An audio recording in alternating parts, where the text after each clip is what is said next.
This is Realme 10 Pro Plus I have in front of me, and today I would like to demonstrate that you can share the Wi-Fi network password on this device.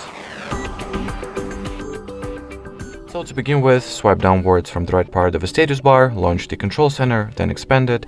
In here, locate the Wi-Fi shortcut. After you do, touch and hold onto its icon. More.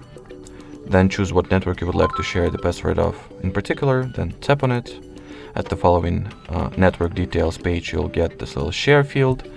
Tap on those, and at this little pop-up window that you'll get, you are able to find not only the actual Wi-Fi network password, that is in my case hard reset, but also the QR code that can be further scanned with any other device that is capable of doing that, and get it connected to the chosen Wi-Fi network.